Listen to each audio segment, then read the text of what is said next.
사장님, 이사님, 부장님, 과장님, 대리님. 더 이상 유압으로 헤매지 마세요. 앞으로 저 유압백 씨가 유압의 개념부터 쉽고 재미있게 설명해 드리겠습니다. 오늘 이 영상만 보신다면 릴리프 압력 세팅에 대해서 제대로 배우실 수 있으세요. 채널 고정. 유압 백씨, 안녕하세요. 유압 백씨입니다. 유알보 유압 알아보자. 일단 릴리프 밸브입니다. 렛츠고! 많고 많은 유압 부품 중에 왜 첫 번째로 릴리프 밸브를 선정했을까요? 유압 문의가 제일 많이 오기도 하고요. 그리고 문제가 생겼을 때 제일 먼저 확인해야 되는 게 압력 이상 유무입니다. 압력 이상 유무를 확인할 때 이 릴리프 밸브를 제일 먼저 점검해야 되거든요. 그리고 릴리프 밸브를 점검을 하시면 문제 유무를 빨리 찾을 수 있으세요. 그래서 제가 릴리프 밸브를 첫 번째로 선정하게 되었습니다.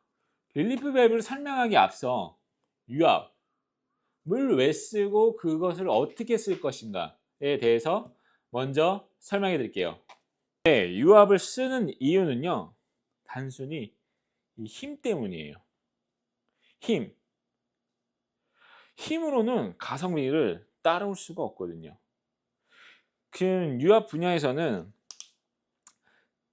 킬로그램 이렇게 선정을 안 합니다. 대부분 그 몇 톤 들어 올릴 건데, 몇 톤 밀어낼 건데, 이런 식으로 쓰는 거죠. 그런 식으로 다 문의가 오시고 저희도 그렇게 선정을 합니다. 그러면 유압 그 힘을 어떻게 쓸 건데, 직선 운동으로 쓸 거면 실린더, 회전 운동으로 쓸 거면 유압 모터, 이렇게 선정을 하는 거죠. 방금 설명한 것 같이 유압의 큰 힘을 어떻게 쓸 것인가, 보시다시피 굴착기가 있죠. 직선 운동, 요 실린더 직선 운동으로 쓸 것인가, 아니면 회전 운동으로 쓸 것인가. 회전 운동으로 쓸 것인가. 이걸 어떻게, 두 가지를 어떻게 조합해서 효율적으로 쓸 것인가, 그리고 컨트롤을 어떻게 할 건가는 제 역할입니다. 그것을 선정하고 하는 것이 제 역할이죠. 릴리프에 대한 기능은 저희 풍선이 있습니다. 쉽게 설명하기 위해서 풍선을 준비했습니다.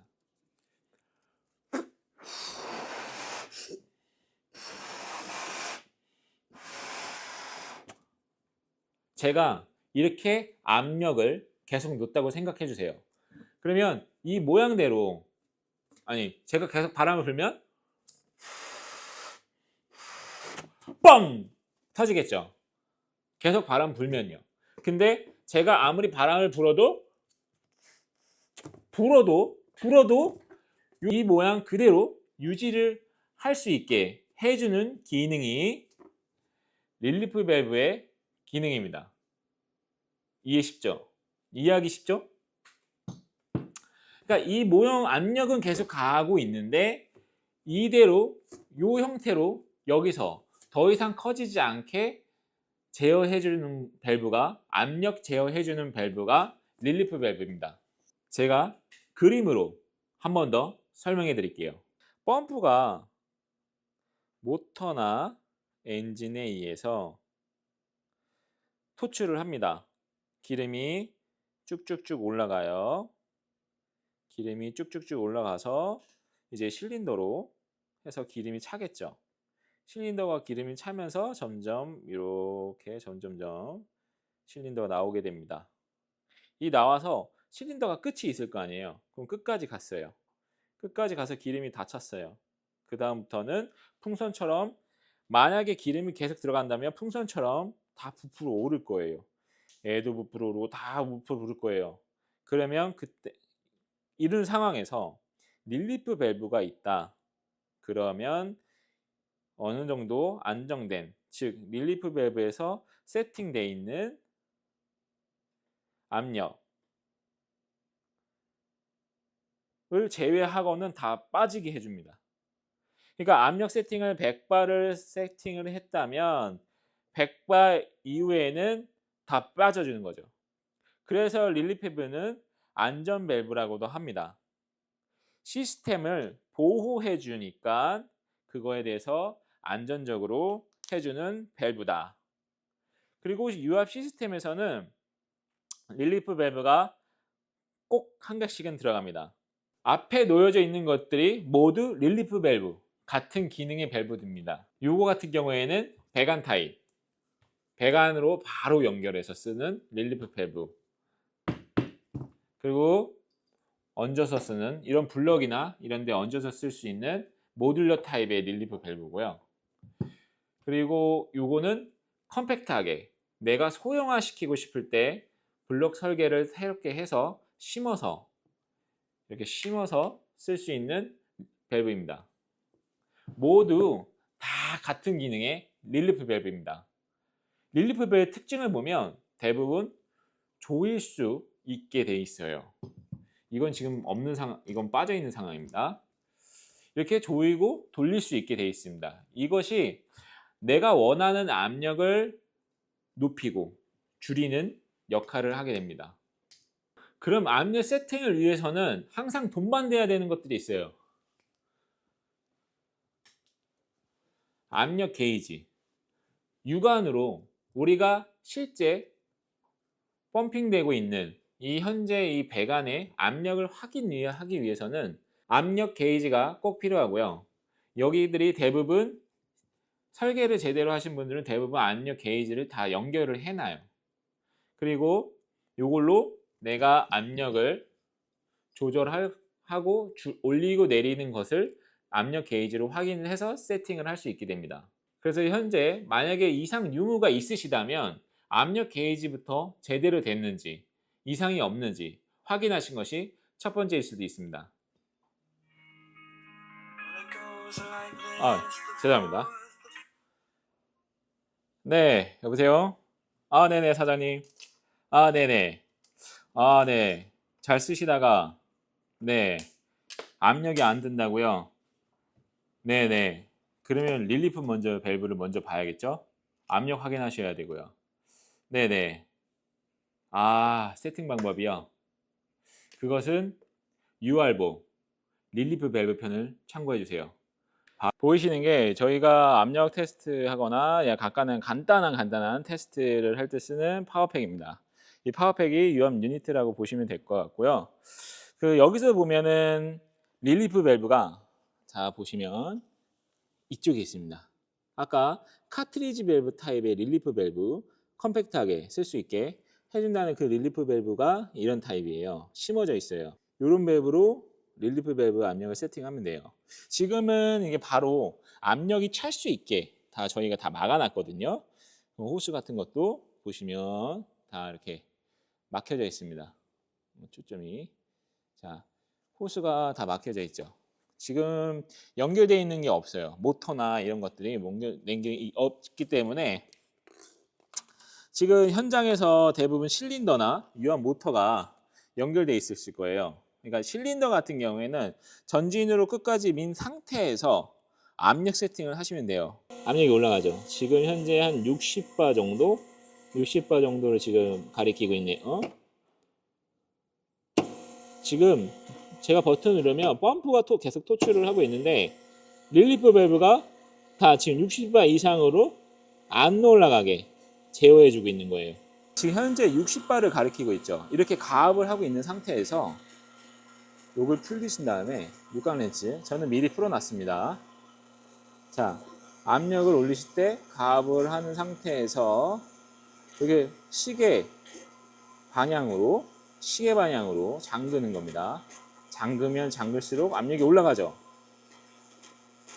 하고 떼어서 내가 100바를 세팅했다. 그 다음에 조이시고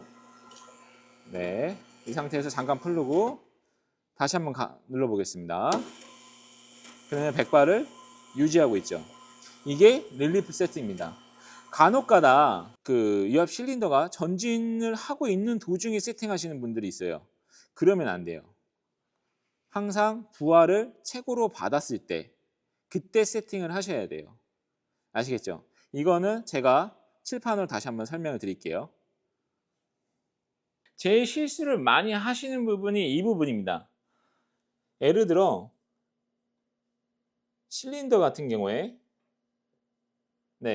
실린더 같은 경우에 다 뻗었어요. 이게 다 나온 상태에서 기름이 다 차서 부하가 끝까지 갔어요. 끝.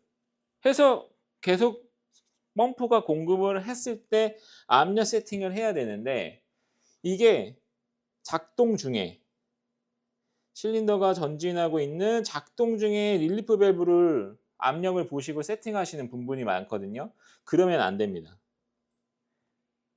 아시겠어요? 왜냐면 이게 지금 작동 중에 있다는 거는 내가 지금 릴리프 밸브는 아까 뭐예요? 끝까지 갔을 때 이제 더 터지지 않게 우리가 원하는 압력 세팅을 하기 위해서잖아요.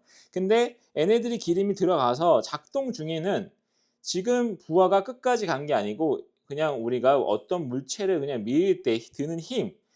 그러니까 원래 세팅은 100바 정도 했는데 처음에 세팅 100바 정도 해놨는데 미는 힘이 50바밖에 안 들어요. 그러면 게이지는 50바밖에 안 가리키거든요.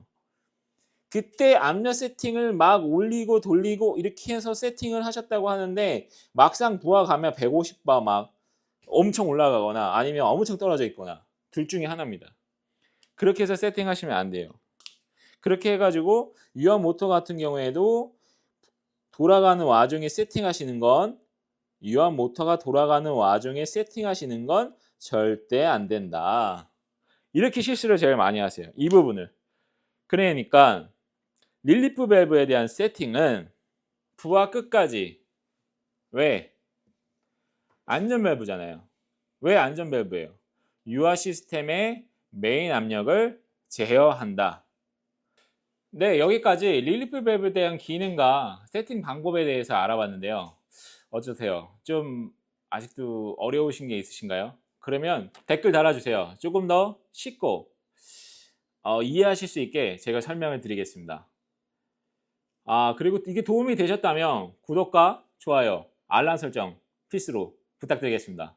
지금까지 릴리프 밸브였고요. 유압보. 다음 편은 유압의 5가지 구성에 대해서 한번 설명해 드릴게요. 시청해 주셔서 감사합니다. 유압 백시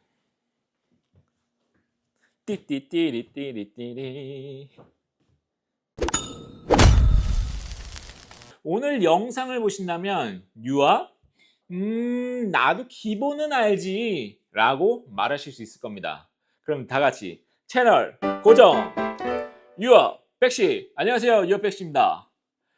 유알보 유압 알아보자 2탄. 오늘은 유압의 5가지 기본 구성입니다. 렛츠고! 우선 유압은 왜 사용할까요?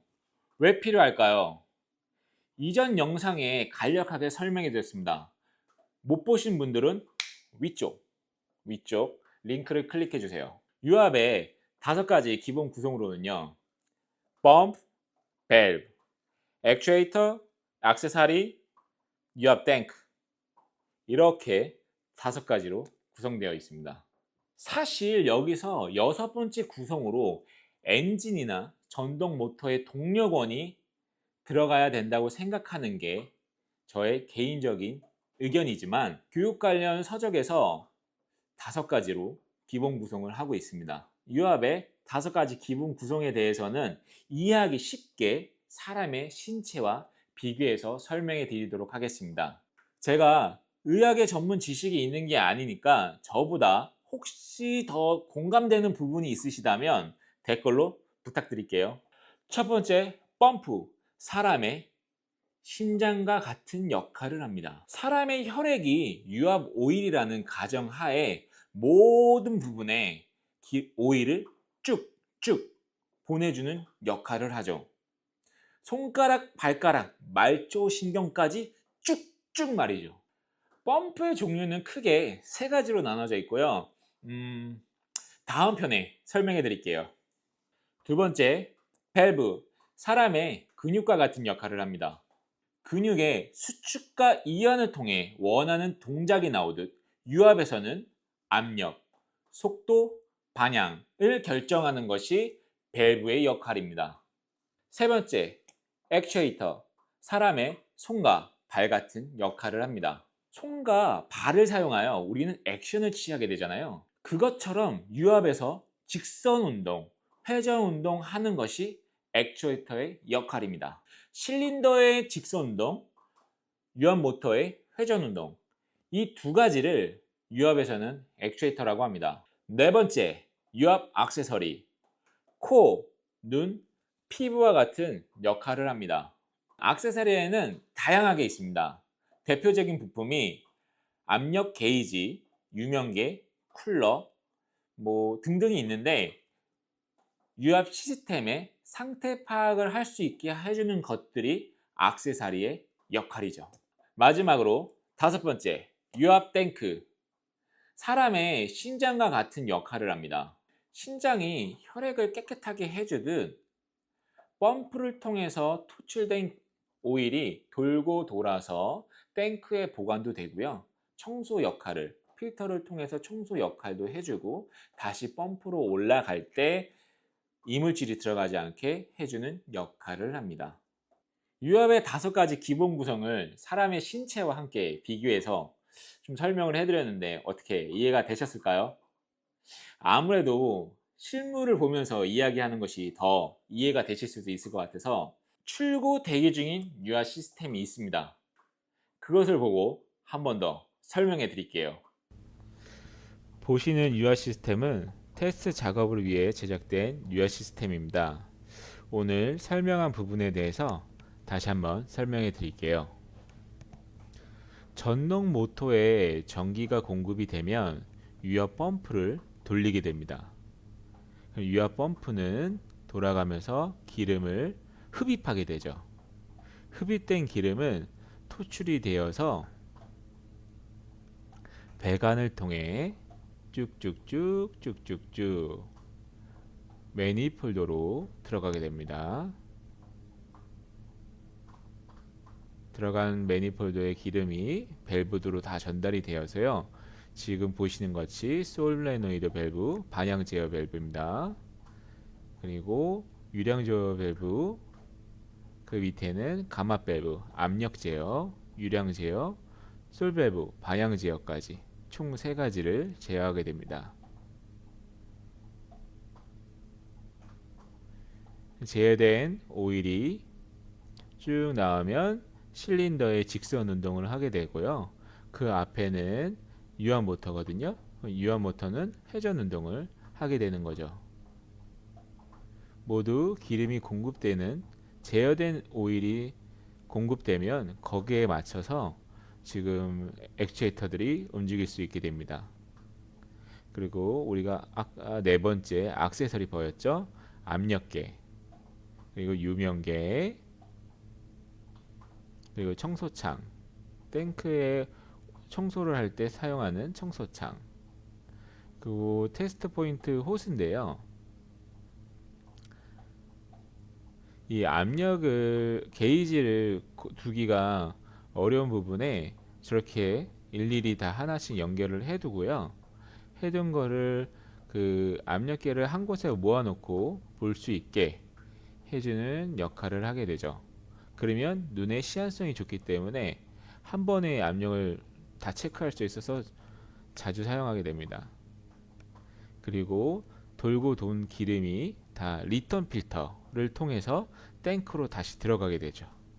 혹시나 배관에 이물질이 있다면 이 리턴 필터에서 그 청소가 하게 됩니다. 그 전체적인 하단부에 있는 유압 오일 탱크, 실물을 보면서 설명드리니까 이해가 조금 되셨나요? 이제 어디 가서 유압? 난 기본은 알지 라고 말하실 수 있으시겠죠? 질문이 있으시다면 댓글로 남겨주세요. 제가 쉽게 설명할 수 있도록 조금 더 아이디어를 내보겠습니다. 도움이 되셨다면 구독과 좋아요, 알람 설정. 설마 아직도 안 하신 건 아니죠? 안 하셨다면 지금이라도 부탁드릴게요. 다음 편은 기어 펌프 회전 변경 방법에 대해서 설명해 드릴게요. 시청해 주셔서 감사합니다. 유압 백시. 네 번째 유압 액세서리. 눈, 코. 아니, 코. 오늘 영상을 보신다면 기어 펌프에 대해서 도사님이 되실 겁니다. 숭구리당당 숭당당 채널 고정! 유압 백시. 안녕하세요, 유압 백시입니다. 유알보 유압 알아보자 3탄. 오늘은 기어 펌프입니다. 렛츠고! 이전 영상에서 유압의 기본 구성 5가지를 사람의 신체와 비교했었는데요. 이전 영상이 궁금하신다면 위쪽 링크를 클릭해 주세요. 유압 펌프는 크게 3가지로 나눠집니다. 첫 번째 피스톤 펌프, 두 번째 베인 펌프, 세 번째 기어 펌프. 이렇게 3가지로 구분됩니다. 간략하게 특징만 설명해 드릴게요. 첫 번째, 피스톤 펌프는 많은 유량을 고압으로 장기간 사용할 때 유리합니다. 대신 비싸요. 두 번째, 베인 펌프는 많은 유량을 100에서 200바 중압으로 조용하게 쓸 때 유리합니다. 가격은 기어 펌프보다 비싸요. 세 번째, 기어 펌프는 고압, 중압 모두 사용할 수 있고 가격이 착해요. 대신 구조 특성상 고압으로 장기간 사용하면 사용 주기가 짧아질 수 있습니다. 가격, 유량, 압력, 소음은 이렇게 됩니다. 참고해 주세요. 이렇게 3가지 펌프에 대해서 설명해 드렸습니다. 오늘 영상은 기어 펌프가 메인이니까 베인, 피스톤 펌프는 나중에 설명해 드릴게요. 기어 펌프는 평균 250바, 고압, 중압 모두 사용할 수 있고요. 시중에서 판매되고 있는 펌프 유량은 0.7cc에서 90cc까지 판매되고 있습니다. 집중, 밑줄, 땡땡! 중요한 부분입니다. 펌프 상당 시 많이 문의하시는 부분이니까 집중해 주세요. 옆에 카탈로그를 보시면 네모칸, 빨간색 네모칸이 보이시죠? 이 부분이 펌프의 유량입니다. 대부분 펌프의 용량을 cc 또는 세제곱센티미터 REV로 표시를 하는데요. 기어 펌프, 베인 펌프, 피스톤 펌프 모두 공통사항입니다. 펌프가 1회전을 돌 때 토출되는 양이에요. 즉 펌프가 기름을 빨아들여서 한 회전을 돌아서 내뱉는 양이라고 보시면 됩니다. 그렇게 이해해 주세요. 예를 들어서 4cc 펌프가 있다. 그것은 4cc를 토출하는 양이잖아요. 그러면 펌프가 1000회전을 한다. 그러면 4000cc죠. 4000cc는 즉 4리터. 그러니까 4리터를 토출하면 물로 생수병으로 2병 정도 나오는 양입니다. 조금만 더 깊숙이 설명해 드릴게요. 전동모터 4극일 경우에 1750rpm이 나옵니다. 분당 회전수죠. 이 분당 회전수 곱하기 4cc를 적용한다고 했을 때 1750 곱하기 4cc는 7000이 나오죠. 7000은 즉 분당 7리터에 토출을 한다는 거죠. 지금 가지고 계신 모터 펌프를 보시면 몇 극인지 확인을 하시고요. 펌프 cc를 해서 곱하기 하면 리터수가 나오죠. 그 리터수가 우리 시스템에 돌아가는 용량이다 라고 이해하시면 됩니다. 아시겠죠?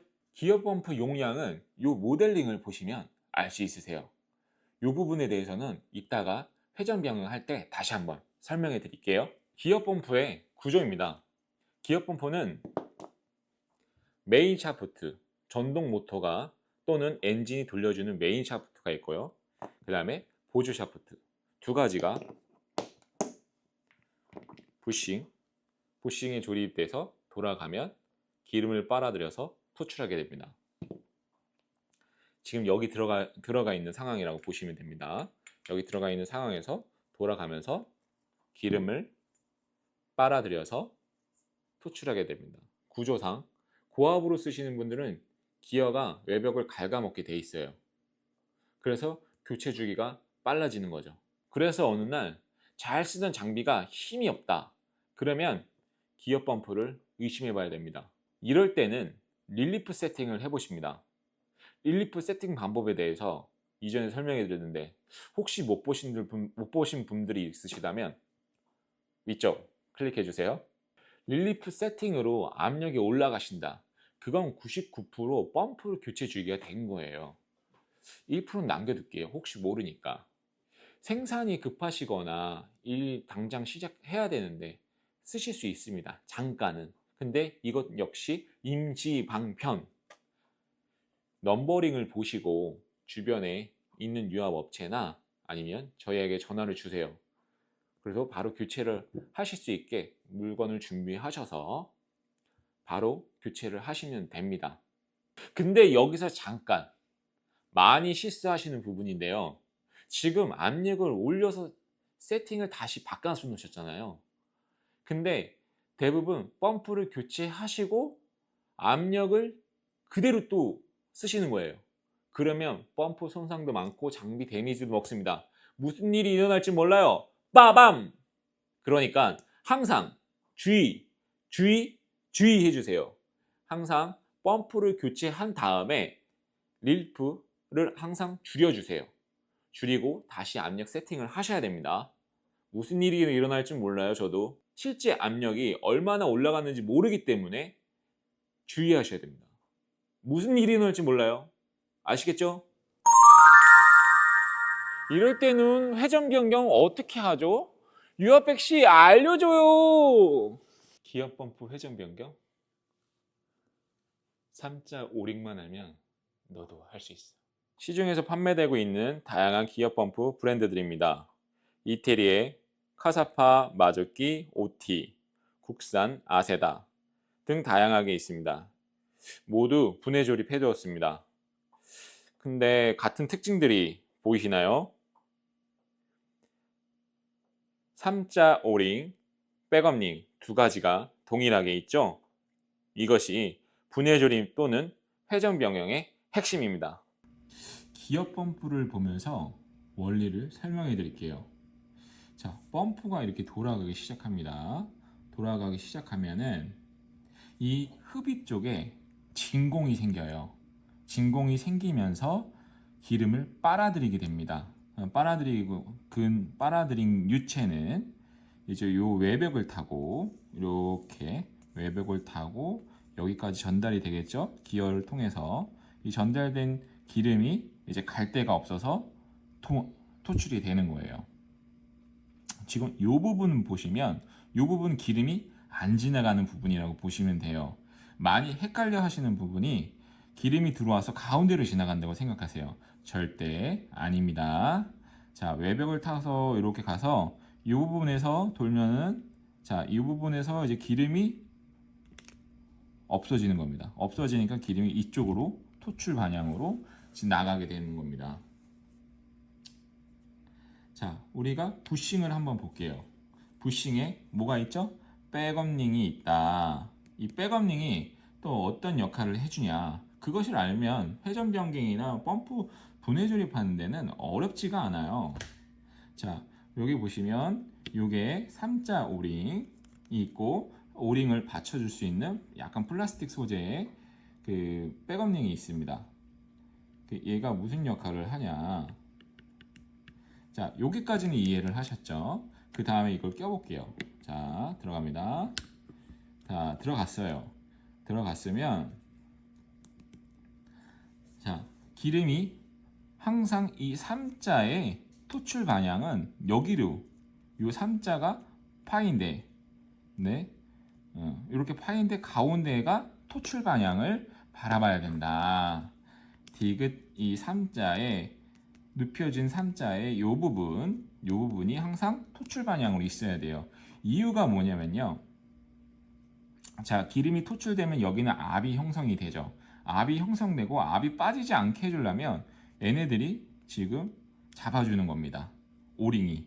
이 오링들이 지금 3자 오링이 압을 유지할 수 있게 밀폐 역할을 해줘요. 근데 이 뒤에 있는 백업링은 뭐냐? 즉 얘네들이 오링이 더 밀리지 않게 받쳐줄 수 있는 것이 이 3자 오링입니다. 대단하지 않으세요? 250바나 이렇게 고압인데도 이거 별거라고 이게 잡아준다는 게 참 신기한 것 같아요. 자, 그래서 이 부싱을 보시면 이 부분은 홈이 나여 있죠. 이 부분이 홈이 나여 있는 이유는 기름이 들어옵니다. 기름이 들어와서 여기까지 다 돌아와요. 돌아와서 이 오일이 윤활 작용을 해줘요. 회전체니까 윤활이 좀 필요하잖아요. 그럼 윤활 작용을 하고 나서 여기로 기름이 올라와서 다시 석션으로 내려갑니다. 여기도 마찬가지고요. 회전을 할 때 윤활 작용을 해준 오일이 올라왔다가 이 틈으로 해서 다시 석션으로 해서 내려가는 거고, 이쪽은 밀폐가 됐기 때문에 자 오일이 나오지 않아요. 여기는 무조건 토출하게 할 수 있게 해주는 겁니다. 자, 이거 같은 경우에는 자 이렇게 시계 반대 방향으로 돌면은 좌회전, 그리고 시계 방향으로 돌면 우회전이 되는 겁니다. 그래서 내가 바라봤을 때, 샤프트를 바라봤을 때 기준으로 보시면 됩니다. 좌회전, 우회전 펌프는 자 여기서 흡입이 돼서 일로 나가는, 토출이 되는 방향으로 도는 거죠. 이렇게 되면은 어떻게 해요? 일로 흡입이 돼서 일로 나가는 게 되잖아요. 이해 쉽죠? 그러니까 이렇게 돌면은 기름이 일로 들어와서 일로 나가는 거고, 그리고 이렇게 돌면은 기름이 이쪽으로 흡입해서 이렇게 토출이 되는 거예요. 그러니까 우리가 이렇게 도는 펌프를 만들 거다. 그러면 여기에 맞춰서 부싱이 방향을 자 이렇게 이쪽으로 들어와서 이렇게 나가는 부싱을 만든 거니까, 그러면 마찬가지 뒤에도 바꿔줘야 돼요. 마찬가지로 뒤에도 이렇게 바꿔주시고, 그 다음에 바디에 이렇게 넣어주시면 되는 거예요. 어렵지 않아요. 자, 바디는 자 이렇게 넣어주시는 게 좀 더 유리합니다. 하고 자, 조립 끝.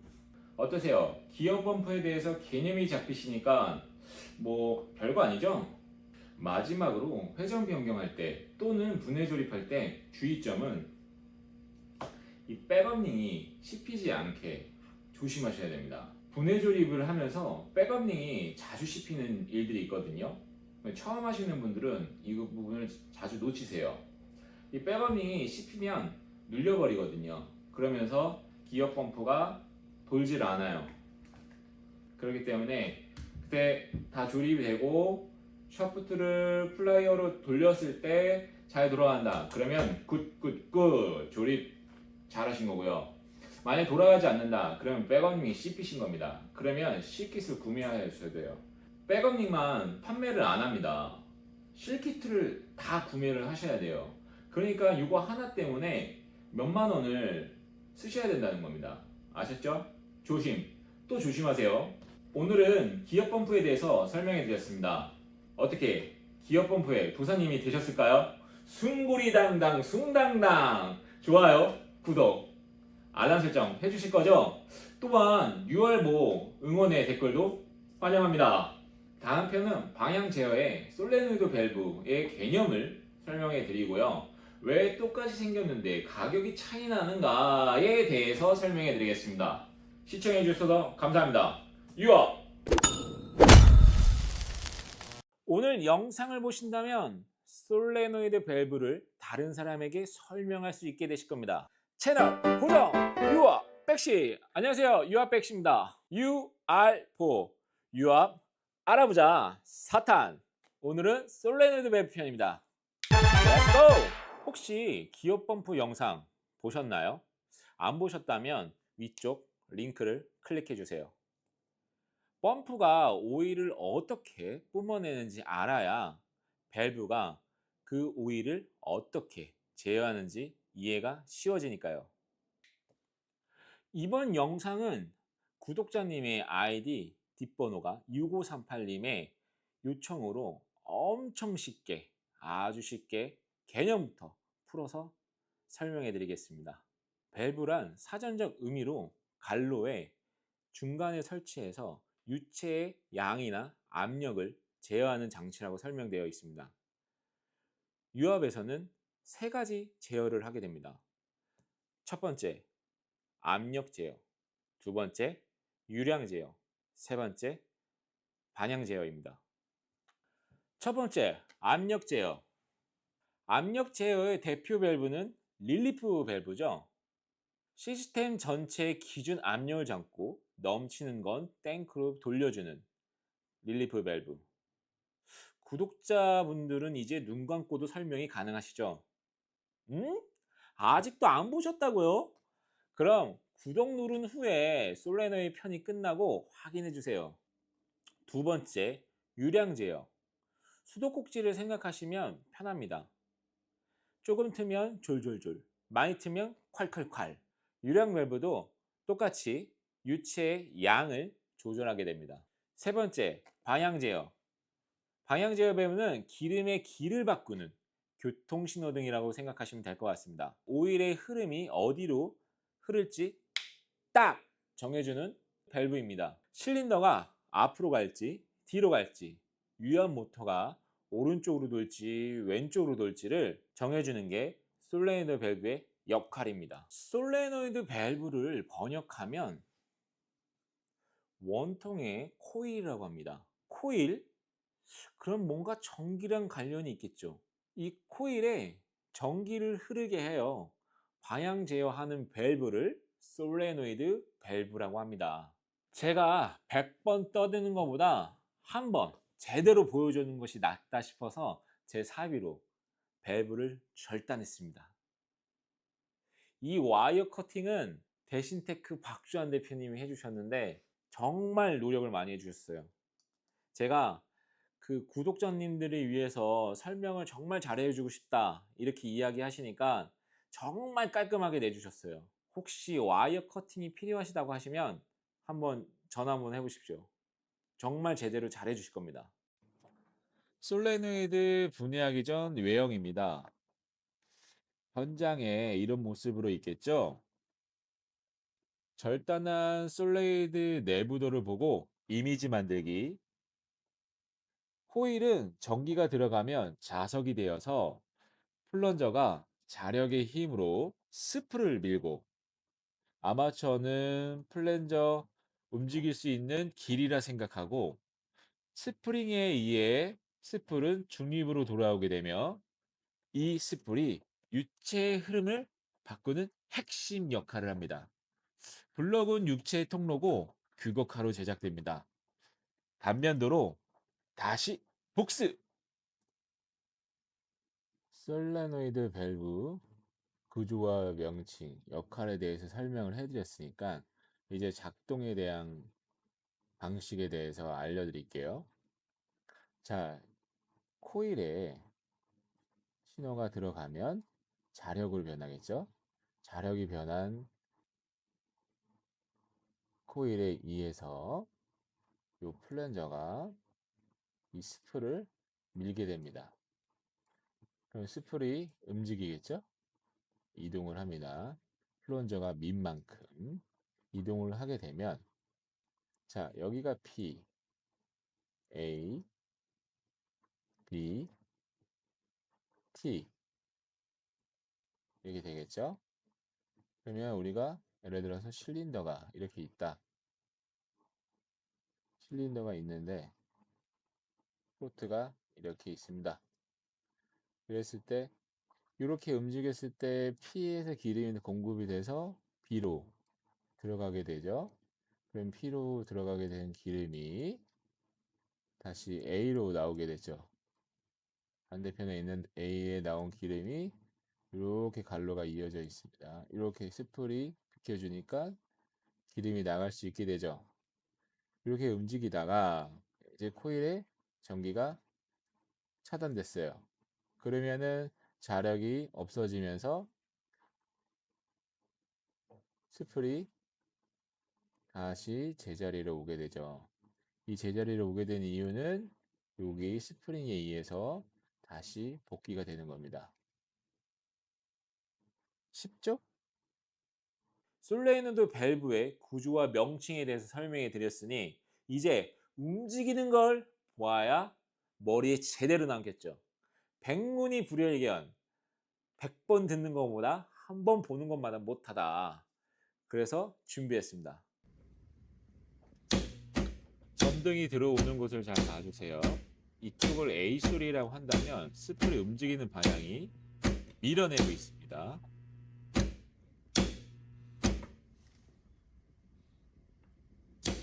자, 이번에 빗솔을 쳐볼게요. 빗솔을 쳤을 때 스풀 방향이 움직이는 방향 밀어내고 있죠.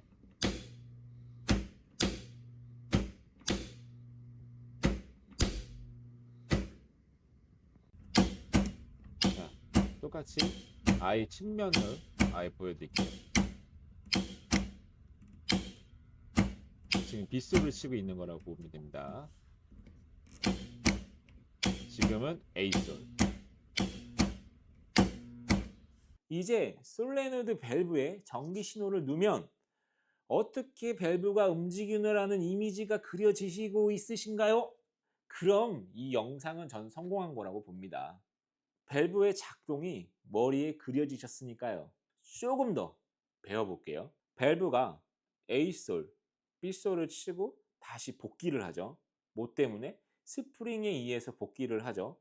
제자리로 돌아옵니다. 이 제자리로 돌아왔을 때 기본 4가지의 심볼이 있습니다.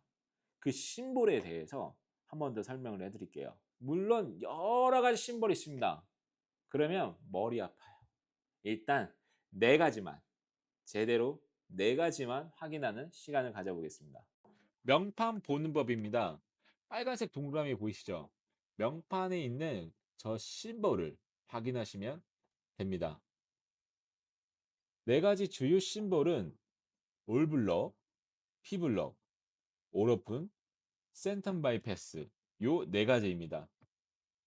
올오픈 전부 막혀 있어요. 그러니까 체크 밸브가 없어도 어느 정도 실린더가 흘러내리거나 하질 않습니다. 버틸 수 있죠. P블럭 P 라인 빼고는 다 개방되어 있어요. 요걸 쓸 때는 파일럿 체크 밸브를 쓴다면 꼭 적용하셔야 됩니다. 올오픈 전부 연결되어 있죠. 그러니까 기름이 너무 자유롭게 흘러요. 그러면 실린더가 흘러내릴 수도 있어요. 참고해 주세요. 센텀 바이패스 펌프로 바로 가동했을 때 P랑 T랑 연결이 되어 있기 때문에 바이패스가 가능한 솔밸브입니다. 요 4가지 타입에 대해서 이해하셨나요? 제일 많이 쓰고 정말 특별한 기능이 없다면 대부분 이걸로 해결이 된다고 보시면 됩니다. 마지막으로 다 똑같이 생겼어요. 근데 왜 가격 차이가 나는 걸까요? 현재 국내 시중에서 판매되고 있는 솔레노이드 밸브는 제조국이 국산, 중국산, 대만산 요 3가지 밸브가 제일 많이 판매되고 있습니다. 근데 가격 차이는 많게는 3만 원 차이가 나는데요. 그 이유가 무엇인가에 대해서도 또 어떤 밸브를 써야 하는지 어디산을 써야 되는지 알려드릴게요. 중국산이 제일 저렴하고 10년 전보다는 제품의 성능 퀄리티도 많이 올라왔습니다. 하지만 그래도 중국산이 국산이나 대만산보다는 싼 거는 사실입니다. 그럼 어떤 밸브를 써야 되냐? 지금 중국산을 내가 쓰고 싶은 곳엔 중국산을 써야 되냐? 아니면 내가 쓰고 싶은 곳에는 국산이나 대만산을 써야 되냐? 라고 궁금해 하실 거 아니에요. 하시겠죠? 국산 제품과 대만제는 가격이 비슷비슷합니다. 성능은요? 성능도 뭐 딱히 어디가 더 좋다, 나쁘다라고 말할 수는 없습니다. 다만 그냥 설계자의 경험으로 어플리케이션에 따라 국산이 더 잘 맞는 어플리케이션이 있고 대만산이 더 잘 맞는 어플리케이션이 있습니다. 이것은 다 설계자의 경험에 따라 적용하게 됩니다. 유압백 시의 주관적인 실사용에 대해서 예를 들어 설명해 드릴게요. 그 유압도끼 이런 곳에는 중국제를 사용하게 됩니다. 가격도 저렴하고 그리고 제품의 퀄리티나 뭐 이렇게 생산적인 게 아니잖아요. 그냥 자르기만 하면 되는 이런 것들의 어플리케이션에는 중국산을 쓰는 게 유리하죠. 압력을 가해서 뭔가 제품을 생산하고 뭔가 퀄리티가 중요한 이런 부분에는 국산이나 대만제를 더 선호하는 편입니다. 이 2-3만 원의 가격 차이는 결국 가공을 많게는 5번, 6번까지도 손을 댔다는 거거든요. 그것 때문에 제품의 퀄리티가 다르게 나옵니다. 생산한 것에 중국제를 넣었으면 원하는 퀄리티가 안 나올 수도 있어요. 이건 제 경험이기 때문에 뭐 맞다 틀리다를 떠나서 저는 그렇게 사용하고 적용하고 있습니다. 중국제는 무조건 싸니까 안 좋다, 이런 말이 절대 아닙니다. 거기에 맞는 어플리케이션에 적용해야 고객도 저도 서로 만족할 수 있는 결과물을 얻을 수 있게 되는 겁니다. 오늘은 솔레노이 편에 대해서 설명해 드렸습니다. 어떻게 솔레노이 밸브에 대해서 개념을 확실하게 잡으셨나요? 유아 백시 안녕하세요. 유아 백시입니다. 오늘은 솔레노이드 밸브 보충편입니다. 지난 영상에서 저는 솔레노이드 밸브가 뭔지, 어떻게 움직이는지, 어떤 타입이 있는지, 그리고 국가별에 대한 어떤 선택을 하면 좋을지까지 쭉 설명해 드렸죠. 그런데 영상을 보신 몇몇 분들이 저한테 솔레노이드 밸브가 방향 제어 밸브인지는 알겠어. 또 어떻게 움직이는지도 알겠어. 근데 이 밸브를 어떻게 써야 하지? 띠용! 한 방 맞은 느낌이었어요. 쉽게 설명해 드린다고 했는데, 놓쳤구나. 정말 유압에 대해서 모르는 사람이라면 질문할 수 있는 내용이겠구나 라는 생각이 들었습니다. 실사용할 수 있는 방법에 대해서 설명이 빠졌구나 라는 생각이 들더라고요. 그래서 솔레노이 밸브는 많이 사용하는 부품이니까 필수적으로 보충편을 만들어야겠더라고요. 그래서 이번 편에는 5가지를 설명해 드릴 겁니다. 첫째, 솔레노이 밸브 사용 방법. 둘째, 솔레노이 밸브 사이즈 선정 방법. 세 번째, 솔레노이 밸브 조립 방법과 주의사항. 네 번째, 솔레노이드 밸브 긴급 작동 방법. 다섯 번째, 솔레노이드 밸브 고장 점검 방법. 이렇게 5가지 설명을 시작하겠습니다. U, R, O, 유압, 알아보자. 오늘은 솔레노이드 밸브 보충편입니다. 렛츠 고! 첫 번째, 솔레노이드 밸브 사용 방법. 솔레노이드 밸브를 쓰기 위해서는 꼭 매니폴드 블럭이 필요합니다. 혼자서는 쓸 수가 없어요. 밸브 바닥면을 보시면 홀이 4개 뚫려 있죠. 그리고 매니폴드도 보면 4개가 뚫려 있죠. 이게 각 유로입니다. 기름이 지나가는 길입니다. 펌프에서 들어오는 P라인, 탱크로 나가는 T라인, 그리고 실린더나 유압 모터로 왔다 갔다 하는 A, B 라인, 이렇게 구성되어 있습니다. 이 부분에 대해서는 기본 유압 회로를 보고 한 번 더 설명해 드리겠습니다.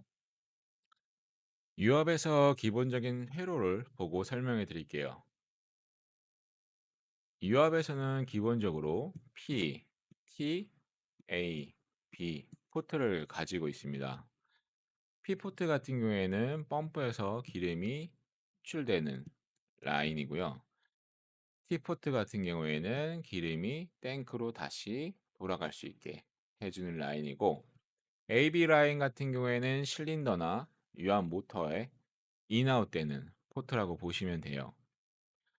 솔을 아무것도 안 쳤을 때, 코일에 전기를 가하지 않았을 때 중립되어 있잖아요. 중립되어 있는 모양의 지금 도면이라고 보시면 됩니다. 자, 여기서 우리가 A 솔을 쳐볼게요. 치면, 자, 여기 옆에서 11자 모양으로 되어 있죠. 이 모양으로 전진이 되면서 기름이 공급이 되면서 다시 P에서 A 포트로 기름이 가고, 기름이 들어간 기름이 다 꽉 차서, 그러면 반대쪽에 이쪽에 실린더 안쪽에 있었던 이쪽에 있는 기름이 어딘가로 나가야 되잖아요. 그러면 아래로 B에서 T포트로 지금 가서 다시 탱크로 돌아가는, 반대로 B쪽에 솔을 치게 되면은 기름이 P에서 B 방향으로 갔죠.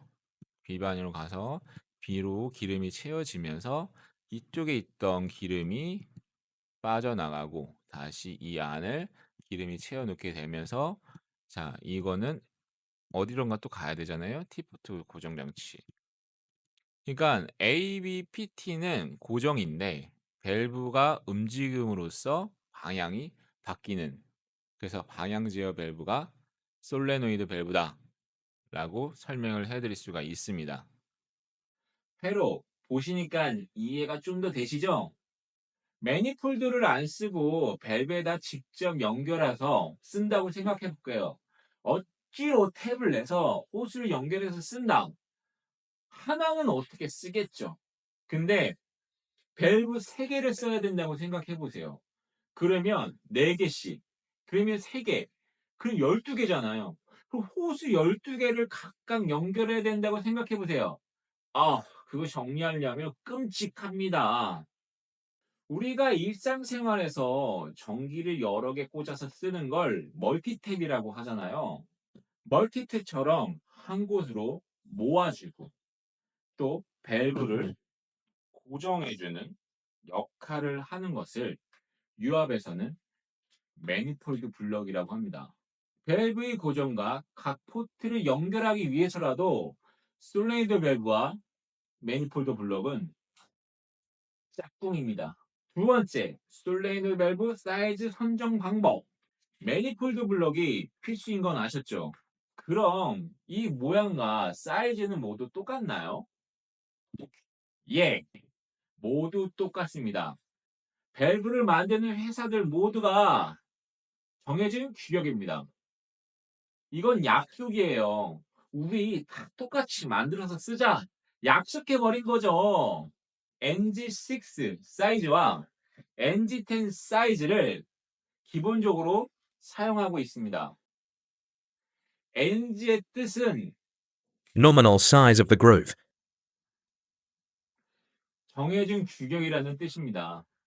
NG6 밸브는 6mm 홀 가공을 하고 통과 유량은 20에서 40리터입니다. NG10은 10mm 홀 가공을 하고 통과 유량은 50에서 100리터입니다. 제가 이야기한 건 평균적인 통과 유량이고요. 밸브를 만드는 회사마다 가공이 조금씩 다르기 때문에 적용하시기 전에 카탈로그를 한 번 더 확인하시는 것을 추천드립니다. 20리터에서 40리터, 50리터에서 100리터 이 유량에 대해서 설명을 해드리면 우리가 펌프가 토출량에 대해서 먼저 선정을 하잖아요. 그 다음에 밸브를 선정하는데 펌프의 토출에 대해서 잘 모르시겠다. 그러면 영상 끝나고 기어 버프 편을 확인해 주세요. 예를 들어 펌프의 토출량이 60리터다. 근데 우리가 잘못해서 NG6를 선정했어요. NG6는 통과량이 20에서 40리터죠. 이걸 선정하는 순간 어떻게 되냐? 우리가 일반 도로의 병목 형상 아시죠? 갑자기 4차선에서 2차선으로 확 줄어버리는 겁니다. 그렇게 되면 유압에 대해서는 열이 발생하기 시작해요. 유압 시스템에서 열 관리가 굉장히 중요합니다. 그것이 장비의 내구성을 결정짓게 하거든요. 통과 유량이 60리터다. 그러면 NG10을 선택하셔서 열 관리와 작동성을 모두 잡으셔야 합니다. 솔레노이드 전기 연결 타입에는 기본적으로 이렇게 박스 터미널 타입과 딘 타입의 커넥터 타입이 있습니다. 같은 모양, 같은 사이즈지만 전기 연결하는 방법만 다를 뿐입니다. 산업용에서는 박스 터미널을 더 많이 쓰고요. 아무래도 장비 쪽에는 이런 딘 타입, 커넥터 타입을 많이 씁니다. 세 번째, 솔레노이드 밸브 조립 방법과 주의사항. NG6와 NG10의 사이즈는 딱 봐도 차이가 나니까 헷갈릴 수는 없으시겠죠? 바닥면의 모양만 봐도 갈매기 모양이고 다이아몬드 모양이고 일단 이 두 가지 밸브 포트에 대해서 먼저 설명해 드릴게요. 밸브에는 네 가지 기본 포트가 있죠. NG6 같은 경우에 자, P, B, A, T 포트를 이렇게 가지고 있고 다이아몬드 모양이에요. 그리고 NG10 갈매기 모양인데 애는 5개네요. 근데 애도 포트를 4개만 갖고 있는 거예요. 얘가 지금 P, 이쪽이 B 라인이고 이쪽은 A 라인, 그리고 2개가 T 라인입니다. 이제는 조립 방법에 대해서 설명해 드릴게요. 자, 일단 포장지를 뜯으면 이렇게 밑에 커버가 있습니다. 가끔, 아주 가끔 이것도 안 빼고 조립하시는 분들이 계세요. 어떻게 조립했는지도 모르겠는데 어쨌든 조립하는 분들이 계세요. 아주 가끔. 그러면 기름이 안 지나가겠죠. 커버는 꼭 빼고 조립하셔야 됩니다. 자, NG10 같은 경우에는 아까 설명해드린 것 같이 V 모양이에요. 그래서 좌우가 헷갈릴 일이 거의 다 없어요. NG6 같은 경우에 다이아몬드 모양이다 보니까 AB 포트가 헷갈릴 수 있거든요. 좌우가 바뀌면 조립이 안 됩니다. 그런데 잘 모르시니까 억지적지 조립을 또 하시는 분들이 계세요. 대단해요. 혼돈하지 않고 조립할 수 있는 방법에 대해서 설명해 드릴게요.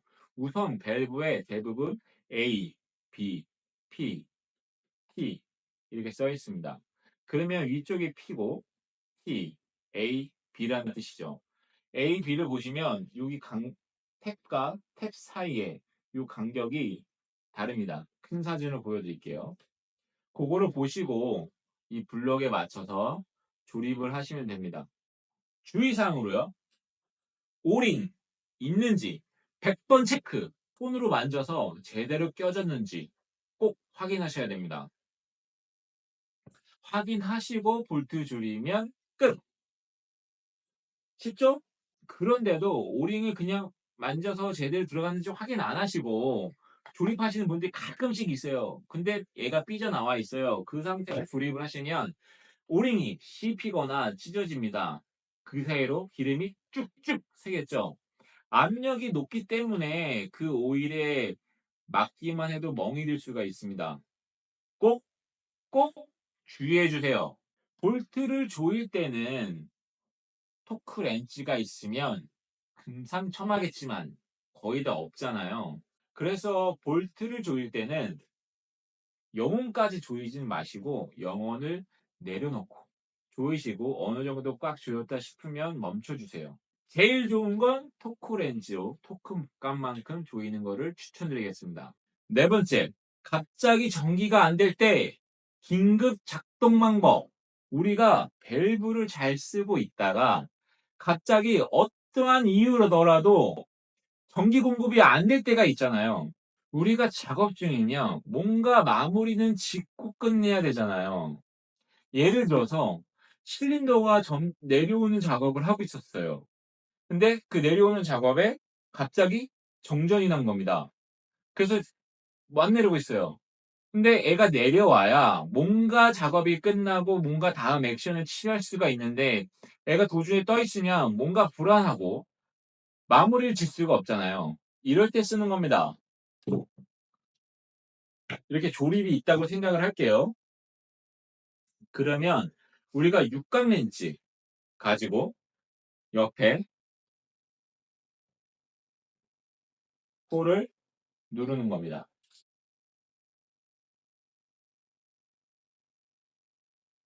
코일이 아니고 우리가 직접 수동으로 스프를 밀어주는 효과를 얻을 수 있습니다. 우리는 이렇게 수동으로 할 수 있는 부품을 오버라이드라고 합니다. 스프를 밀고 어떻게 작동되는지 이전 영상에서 제가 한번 설명해 드렸죠. 혹시 못 보신 분들이 있다면 영상 끝나고 솔레니드 밸브 본편을 확인해 주세요. 마스터가 되실 겁니다. 자, 우리가 이럴 때도 쓸 수 있을 거예요. 자, 우리가 호스를 풀러야 돼요. 근데 호스에 잔압이 꽉 차 있어요. 그 상태에서 호스를 풀으면 빵! 그냥 기름 폭탄을 맞게 되는 거거든요. 그러기 전에 미리 한 번씩 눌러서 기름을 쭉쭉 빼주시면, 압력도 빼주시고 기름도 어느 정도 빼주시면 호스를 풀을 때 기름 폭탄을 피할 수가 있으십니다. 가끔씩 까먹고, 저도 기름 폭탄을 많이 맞지만 꼭 잊지 말고 기름 폭탄을 피하시길 바라겠습니다. 다섯 번째, 솔레노 밸브 고장 점검 방법. 밸브가 갑자기 안 움직이신다고요? 이건 밸브가 고장 난 걸 수도 있고 단순한 문제일 수도 있습니다. 그러니 꼭 단계적으로 확인해 보시길 추천드립니다. 첫 번째,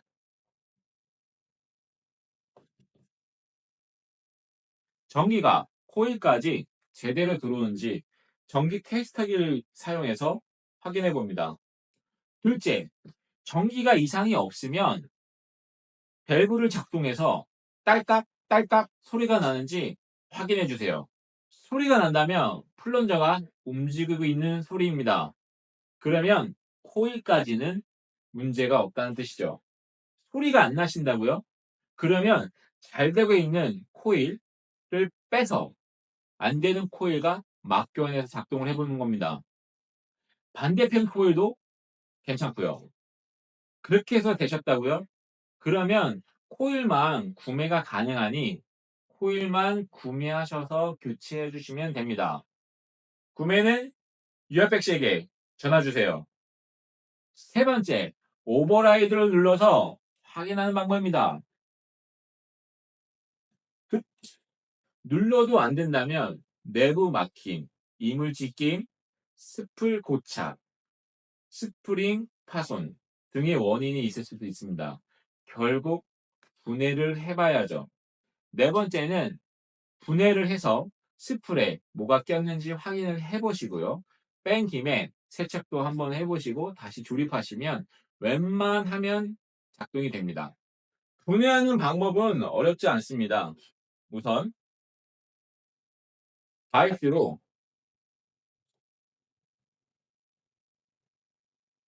코일을 풀는 겁니다.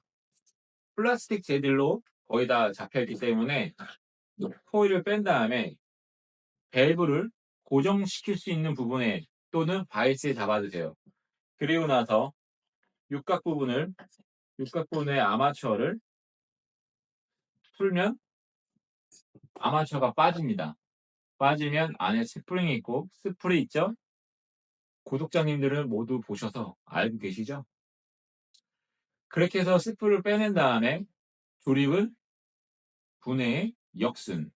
분해하실 때 제대로 하나씩 하나씩 앞에다 놓으시면서 분해를 하시면 크게 어렵지 않으실 거예요. 다섯 번째는 외부 요인의 확률이 높습니다. 모두 잘 되고 세척까지 했는데도 잘 안 된다.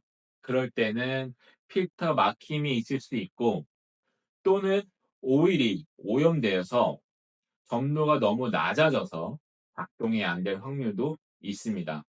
그때는 시스템을 전체적으로 점검해 볼 필요가 있겠죠. 이렇게 솔레노 밸브 보충편 5가지에 대해서 설명해 드렸습니다. 이제 솔레노이드 밸브에 대해 마스터가 되셨죠? 앞으로는 솔레노 밸브 앞에서 절대 당황하지 않으실 겁니다. 이 5가지 외에도 솔레노 밸브에 대해서 조금 더 알고 싶다고 하시면 솔레노 밸브 본편을 한 번 더 확인해 주세요. 작동 원리부터 각 부품의 명칭까지 잘 설명해 놓았습니다. 이번 영상이 도움이 되시고 앞으로도 유익한 채널이 되겠다 생각하시면 구독, 좋아요, 알람 설정 꼭 해주세요. 또한 궁금한 거 댓글, 유혈봉은 댓글 모두 환영합니다. 다음 편은 매뉴얼 밸브 또는 수동 밸브라고도 하죠. 이 밸브의 원리, 개념, 그리고 옵션까지 설명해 드리겠습니다. 특장차나 유압도끼를 사용하고 있으시다면 5탄 영상이 도움이 되실 겁니다. 시청해 주셔서 감사합니다. 유아 백시! 유아 백시! 안녕하세요. 유아 백시입니다. 오늘은 매뉴얼 밸브 또는 수동 핸들 밸브라고 부르는 방향 제어 밸브입니다. 지난 영상에서 전기로 방향 제어를 해주는 밸브, 솔레노이드 밸브를 설명하였습니다. 두 편을 제작해서 쉽게 설명했는데 보고 오신 거죠? 안 보셨다면 위쪽 링크 아시죠? 이번 영상은 특장차, 덤프, 암롤, 아웃트리거 있는 차량들과 농기계와 선박, 또 유압 도끼를 쓰고 있는 분들이라면 도움이 되실 영상입니다. 유압에 관심 있는 분들도 당연히 알아두면 좋습니다. 왜냐하면 간단해서 다양하게 사용되고 있는 밸브니까요. 그럼 시작합니다. UR4 유압 알아보자. 5탄 매뉴얼 밸브입니다. 렛츠고! 첫 번째 매뉴얼 밸브란 매뉴얼 영어의 의미는 손으로 하는 수동의 사람의 힘으로라는 뜻입니다. 국내에서도 많이 부르는 명칭이 수동 밸브 또는 핸드 밸브이거든요. 맞아요. 사람이 레버를 직접 움직여서 방향 제어하는 밸브, 매뉴얼 수동 핸드 밸브라고 합니다. 이전 영상에서 솔레노이드 밸브가 전기로 방향 제어를 했다면 이건 그냥 레버를 잡고 사람이 앞, 뒤로, 앞, 뒤로, 앞, 뒤로 움직이면 되는 밸브입니다. 아, 쉽다. 매뉴얼 밸브의 정의는 이것으로 끝! 두 번째, 매뉴얼 밸브 구조입니다. 자, 이렇게 생긴 밸브가 매뉴얼 밸브인데요. 자, 레버 캡, 모노블록, 바디를 모노블록이라고 하고요. 그리고 릴리프 밸브, 옵션 캡, 그리고 스풀까지 이렇게 구성되어 있습니다. 매뉴얼 밸브는 이 모노블록이라는 몸통이 하나 있어서 아주 간단해집니다. 이전 영상의 솔레노이드 밸브를 생각해 보면 솔레노이드 밸브를 고정하고 유로 역할을 해주는 이것 매니폴드 블럭이 있어야 하잖아요.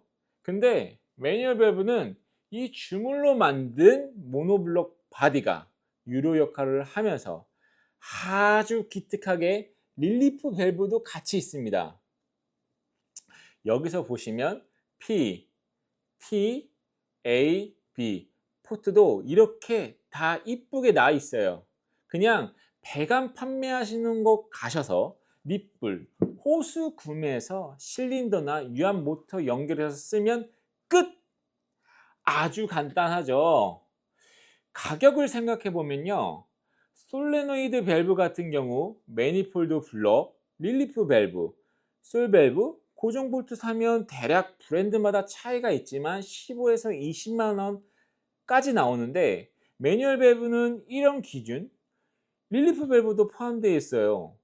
그런데도 10만 원 이내에서 해결됩니다. 와우! 싸고 편하고 간단하고 얼마나 좋습니까? 대신 수동 밸브여서 사람이 직접 밸브 근처에 있어야 한다는 게 단점입니다. 브랜드마다 유량이 조금씩 다르지만 사이즈 선정할 때 공통으로 이 AB 포트가 기준이 되어서 8분의 3, 2분의 1, 4분의 3 사이즈가 있고요. 뭐라고 했죠? 한 번 더 이야기할게요. 집중해 주세요. AB 포트가 기준으로 밸브 사이즈가 선정합니다. 꼭 기억해 주세요. 밸브 통과 유량은 다음과 같습니다. 8분의 3은 40에서 50리터, 2분의 1은 70에서 90리터, 4분의 3은 110에서 120리터. 즉 펌프 유량이 분당 몇 리터 토출되는지 확인하고 그 유량에 맞게 매뉴얼 밸브를 선정하면 되겠죠. 오케이. 매뉴얼 밸브 레버가 이렇게 보면은 레버가 달려 있잖아요. 이거에 1개면 1연, 3개면 3연, 8개면 8연입니다. 매뉴얼 밸브 5연이 솔레노이드 5연과 같은 기능을 할 수 있는 거예요. 시스템의 실린더와 유압 모터 총 5개의 방향 제어를 할 수 있는 거죠. 아시겠죠? 세 번째, 매뉴얼 밸브 회로. 우리 구족단님들 쉬운 이해를 위해 밸브를 하나 절단해 왔습니다. 중고 또는 사용하지 않는 밸브를 여기저기 알아보았는데 못 구해서 결국 새 제품을, 그것도 3연짜리 이왕하는 거 제대로 보여드리기 위해 투자했습니다. 절단된 밸브 내부를 보고 기름이 어떻게 지나가는지 설명해 드릴게요. 그 전에 매뉴얼 밸브만 가지고 있는 유로가 하나 있습니다. LC 라인이라는 건데요. 쉽게 바이패스 라인이라고 보면 될 것 같아요. 바이패스가 뭐죠? 말 그대로 압력이 걸리지 않고 유량을 흘려보내 어디로? 탱크로 돌아가게 하는 걸 바이패스라고 합니다. 매뉴얼 밸브 LC 라인이 왜 있을까요? 예를 들어서 전동 모터를 켜서 펌프가 토출이 된다면 매뉴얼 밸브 사용하는 특성상 중립일 경우가 많이 있습니다. 이 상황에서 릴리프 밸브를 세팅해둔 압력까지 유니트가 작동한다면 조금만 지나도 기름이 엄청 뜨거워질 거예요. 그래서 매뉴얼 밸브는 LC 라인을 만들어서 열 발생을 줄일 수 있게 제작된 겁니다. 유압의 정의를 다시 이야기하면 유압은 왜 쓴다? 힘! 힘 때문에 쓰는 거고 유압의 적은 열입니다. 열 발생을 줄이는 것이 시스템 효율을 높이는 방법 중에 하나입니다. 이제 진짜로 이 분해한 밸브를 보면서 기름이 어떻게 지나가게 되는지 설명해 드릴게요. 자, 절단된 매뉴얼 밸브를 열어보겠습니다. 자, 레버들 있고 릴리프 밸브 그리고 옵션 캡. 자, 열겠습니다. 그대로 열게요. 두둔 두둔. 자, 좀 옆으로 당기겠습니다. 자, 보셨죠? 자, 이거 설명을 좀 편하게 하기 위해서 레버 캡은 일단 뺄게요. 자, 우리 회로를 어떻게 구조가 어떻게 구성이 되어 있는지 한번 보겠습니다.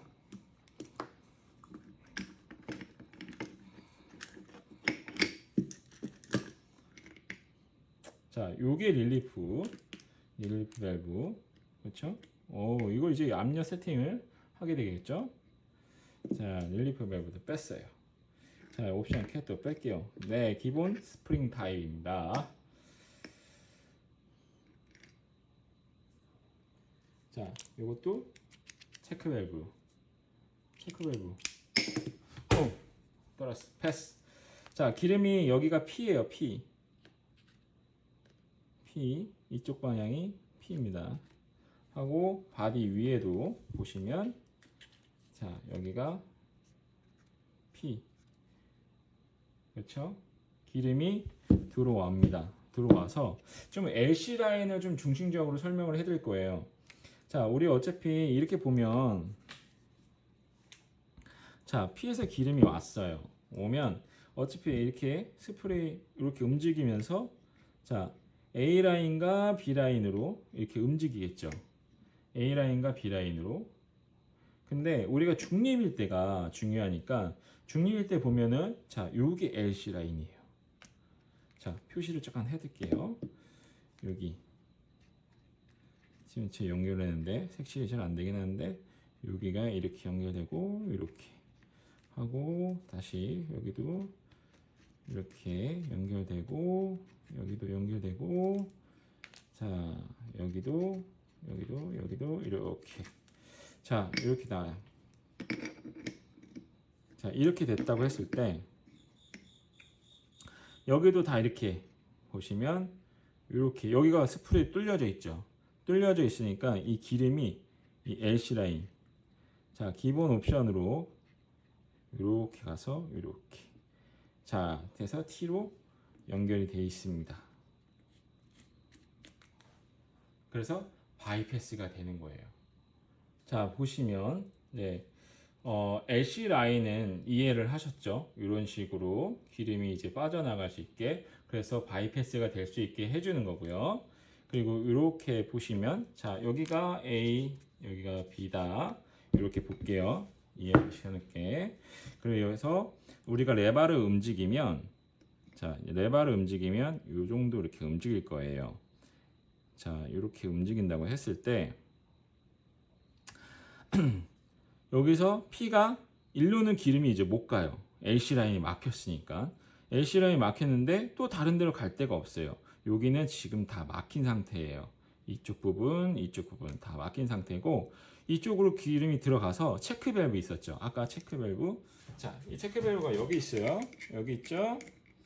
체크 밸브가 이제 기름이 갈 데가 없으니까 어디론가 가야 된단 말이에요. 그래서 체크 밸브가 얘를 밀죠.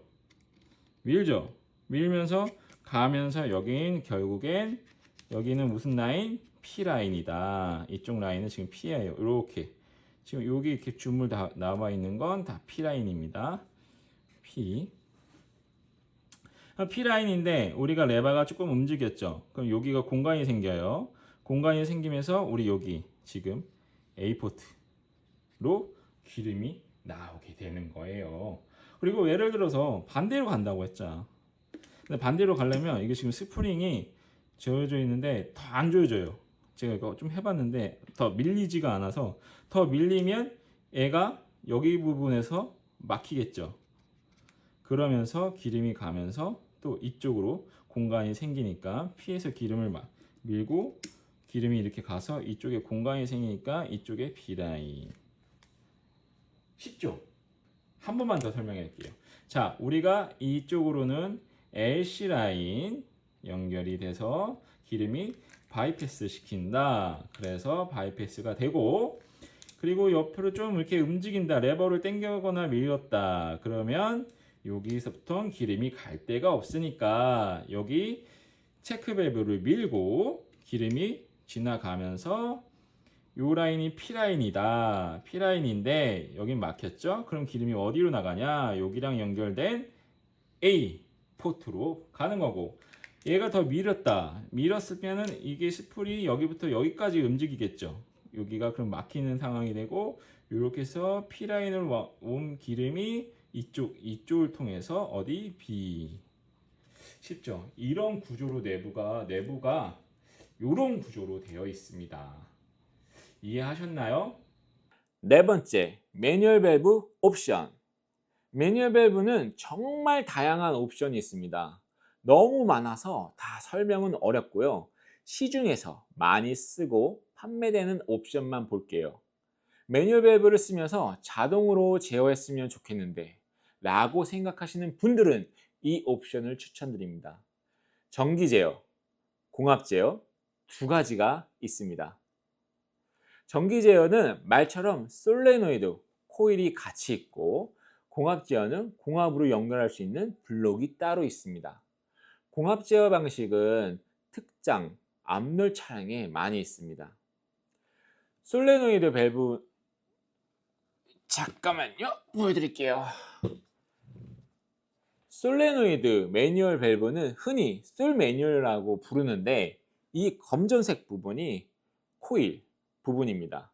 코일이 있으니까 전기를 연결해서 자동 제어를 할 수 있고, 전기가 고장 났을 때 이 뒤쪽 레버를 움직여서 수동으로 제어할 수 있습니다. 자동과 수동 모두 되는 조합이라고 생각하시면 됩니다. 공합 제어는 샘플이 없는데 이 코일 부분에 에어를 연결하는 블록이 있다고 생각하시면 됩니다. 작동은 공합을 넣어서 앞뒤로 움직인다고 생각하시면 됩니다. 또 많이 사용하는 옵션은 레버 고정 옵션입니다. 지금 보이시는 이 밸브는 자동 복귀랑 레버 고정 옵션이 두 가지 다 있는 거거든요. 먼저 자동 복귀. 자, 레버가 그냥 중립으로 돌아옵니다. 이 중립이 왜 돌아오냐면 이 스풀에 스프링이 달려 있어요. 그래서 이 스프링에 의해서 자동 복귀되는 거거든요. 그래서 고정 키트를 요거를 바꾸면 어떻게 되냐면 자, 안 돌아오죠. 이거 교체하는 방법도 아주 쉬워요. 교체하는 영상 잠깐 볼까요? 자동 옵션에서 고정 옵션으로 교체하는 작업을 해볼게요. 이게 기본 스프링이에요. 자, 우리가 여기 스프링이 보이죠? 이것 때문에 자동 복귀가 되는 거거든요. 그래서 우리가 요 타입 이 키트, 고정 키트로 교체를 해볼게요. 그 전에 밸브를 먼저 분해해야겠죠. 우리가 고정 키트를 교체하기 위해서는 4mm와 5mm 육각 렌치가 필요합니다. 먼저 뒤쪽 캡 스프를 빼야 되니까 뒤쪽 캡을 먼저 빼올게요. 그리고 여기도 4mm로 풉니다. 이거는 사이즈마다 밸브 사이즈마다 육각 렌치 사이즈는 다를 수 있으니까 저는 지금 8분의 3짜리 AB 포트 8분의 3짜리 기본으로 지금 설명을 드리는 중입니다. 자, 이쪽 뺐죠? 여기 보이죠? 자, 반대쪽도 풀어줄게요. 자, 레바를 제낀 다음에 여기서 키포인트는 레바를 제낀 다음에 이 레바를 제낀 다음에 빼주시면 됩니다. 알겠죠? 한쪽에 잘 놓고 자, 이렇게 나왔죠? 그러면 이렇게 누르시면 돼요. 누르면 스풀이 이렇게 빠집니다. 너무 쉽죠? 그냥 육각 렌치만 풀면 이렇게 빠질 수 있어요. 이거를 바이스에다 물어주세요. 이거를 바이스에다 물어줄게요. 그리고 5mm로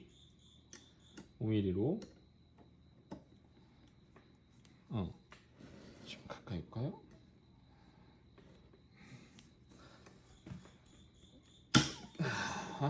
풀었어요. 자, 돌고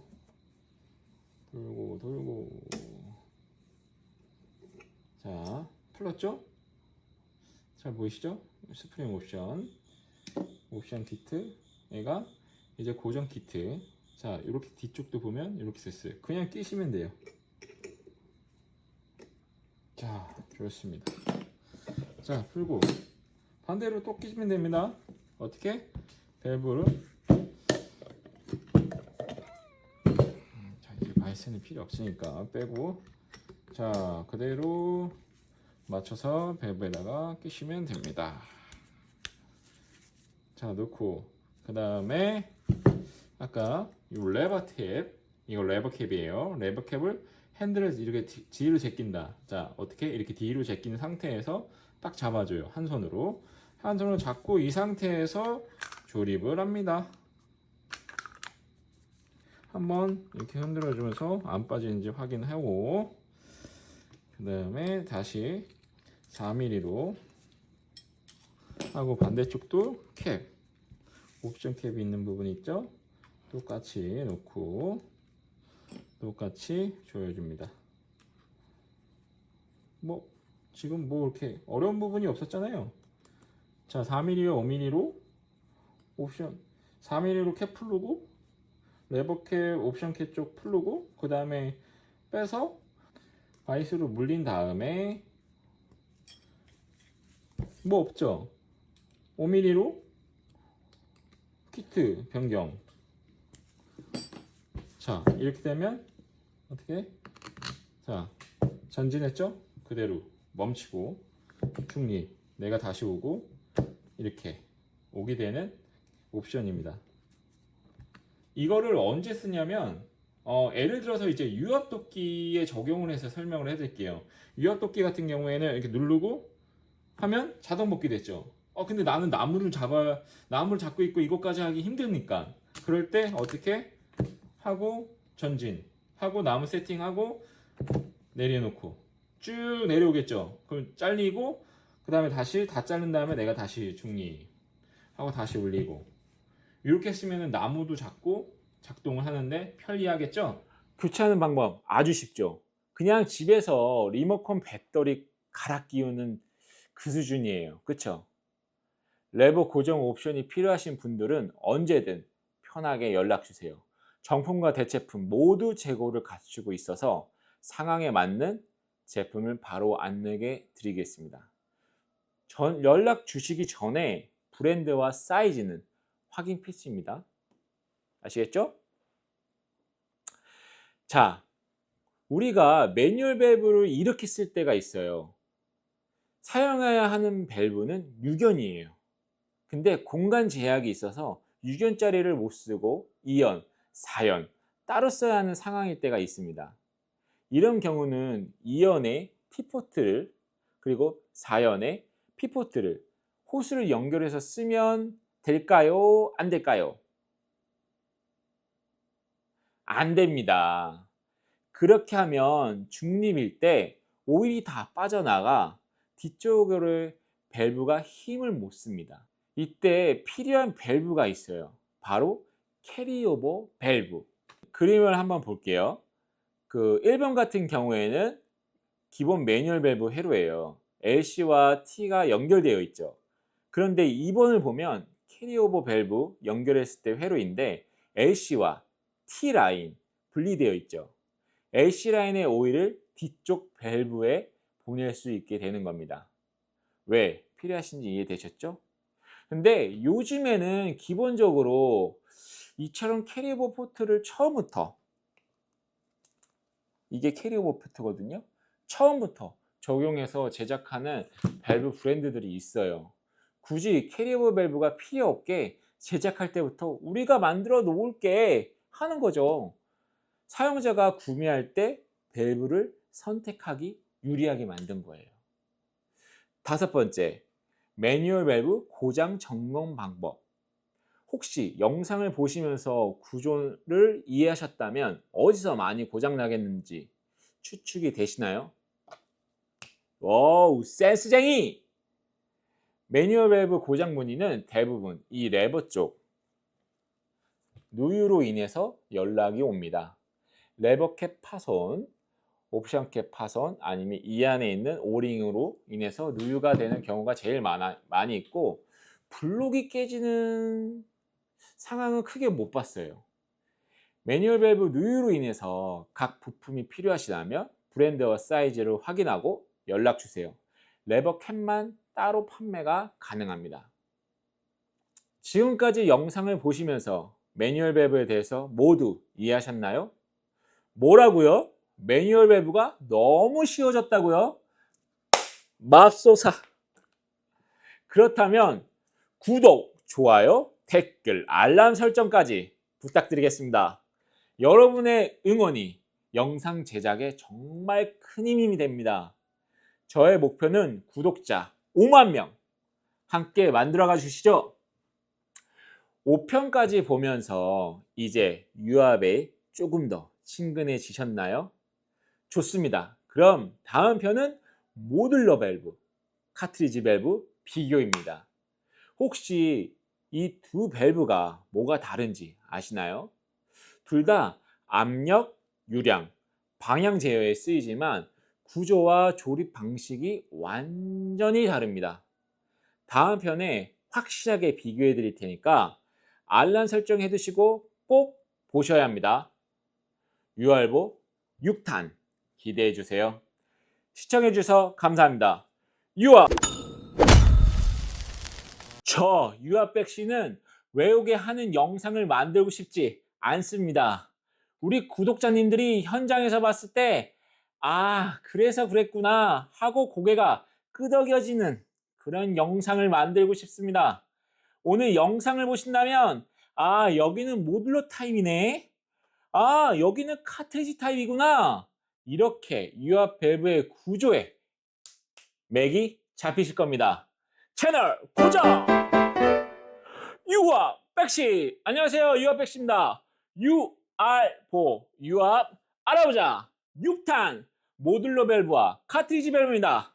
렛츠 고! 현장을 보다 보면 이런 경우가 있습니다. 어떤 시스템은 밸브가 위아래로 층층이 쌓여 있고 어떤 시스템은 분명 밸브가 있어야 하는데 겉으로는 아무것도 안 보입니다. 밸브가 없네. 이거 설계가 잘못된 거 아닌가? 아닙니다. 이 차이는 어떤 타입의 밸브를 썼느냐의 차이입니다. 유압 밸브를 구성하는 방식은 크게 세 가지입니다. 첫 번째, 호스나 파이프로 바로 연결해 쓰는 일반 배관형 타입 밸브 바로 꽂으면 됩니다. 두 번째, 모듈러 타입 밸브. 세 번째, 카트리지 타입 밸브. 배관형 밸브는 그냥 연결해서 쓰면 되는 구조이기 때문에 오늘은 과감하게 패스하고 모듈러와 카트리지 이 두 가지에만 집중하겠습니다. 유압 밸브는 무슨 기능을 한다? 기름을 제어한다. 압력 제어, 유량 제어, 방향 제어 세 가지를 제어하게 됩니다. 모듈러든 카트리지든 이 세 가지 제어는 모두 가능합니다. 다만 쓰는 방식이 다를 뿐입니다. 먼저 모듈러 밸브입니다. 모듈러란 말은 영어로 규격화된 부품을 조립해서 쓴다는 뜻입니다. 아주 먼 옛날 유압을 개발한 사람들이 이런 약속을 했습니다. 유량 사이즈, 볼트 위치, 홀 간격 등을 표준으로 정해두자. 규격화하자. 그래야 압력 제어, 유량 제어, 방향 제어 기능을 필요한 만큼 필요한 위치에 누구나 쌓아서 쓸 수 있으니까요. 그래서 모듈러 밸브는 방향 제어를 기준으로 체크 밸브, 유량 밸브, 릴리프 밸브 같은 기능을 위아래로 하나씩 쌓아서 올리는 구조입니다. 쉽게 말하면 레고 블록처럼 필요한 기능을 막 하나씩 골라서 쌓는 방식이라고 보시면 됩니다. 이 구조의 가장 큰 특징은 어디에 어떤 기능이 들어갔는지 눈으로 바로 보인다는 점입니다.